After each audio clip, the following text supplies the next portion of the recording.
Guys go guys, ইফতারের আগে আগে প্রচুর গরু হাটে উঠছে, কিন্তু ক্রেতা একদম শূন্য। আপনারা দেখেন এক পলকে। গাইস গাইস দেখেন, গাইস দেখেন, আমি প্রচুর পরিমাণ গরুর জন্য খাদ্য রিজার্ভ করছি, যা একটা সরকারও পারবে না। এটা হচ্ছে আমার শাহিওয়াল গরু, এটা হচ্ছে আমার শাহিওয়াল গরু। তো এখানে গরুর জন্য আমি খাবারের ব্যবস্থা করবো, একটা গোয়ালঘর বানাবো, আর এটা হচ্ছে আমার ছোট ভাই। তো এইসব ভিডিও আমি কেন আপলোড করতেছি জানেন গাইস? এইসব ভিডিও কিন্তু ইউটিউবে প্রচুর পরিমাণ ভাইরাল হয়।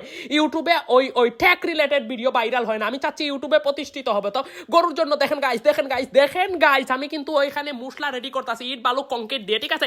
ওই যে গরু গোবর গুড়া খাইবে, ঘাস খাইবে, এটার জন্য। তো আমি রেডি করার পর আপনাদেরকেও আমি অনুরোধ করব, গরুর কিন্তু আপনারা পালন করার কয়েকটা পদ্ধতি আছে। দেখেন আমি কিন্তু রেডি করে নিলাম, মাঝখানে ভিডিওটা কাট করলাম। 5টা গরু এখানে রাখবো, পিছনে আমার আরেকটা গাবি আছে, ওখানে 4টা রাখবো, 5 9টা গরু, সামনে আরো 5টা। তো আমি আস্তে আস্তে রেডি করতেছি।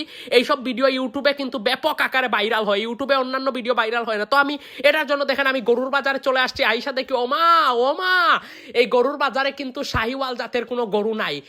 গরু আর গরু কিন্তু ক্রেতা শূন্য গাইস, ঠিক আছে? তো গরু কিনতে না পারলে বিক্রি করে লাভ নাই, ঠিক আছে? তো কিনতে গেলে ভালো পরিমাণ গরু ওই ভালো যাচাই করে বাজার, ঠিক আছে? গরু কিনবেন, তাহলে আপনারা লাভ করতে পারবেন, আর এই গরুগুলা পালতে গেলে উৎসাহ পাবেন, ঠিক আছে? তো আজকের মতো এই পর্যন্ত। এই ভিডিওটা শুধুমাত্র ইউটিউবে আপলোড করার জন্য তৈরি করছি, কারণ এইসব ভিডিও ইউটিউবে প্রচুর পরিমাণ ভাইরাল হয়। এই যে দেখেন, আমি আমার গরুর জন্য কিন্তু আলু কিনছি, আর আলু একদম সস্তা গাইস, মাত্র কেজি 15 টাকা করে। আপনারাও আলু কিনবেন, গরুকে খাওয়াবেন, নিজে খাইবেন।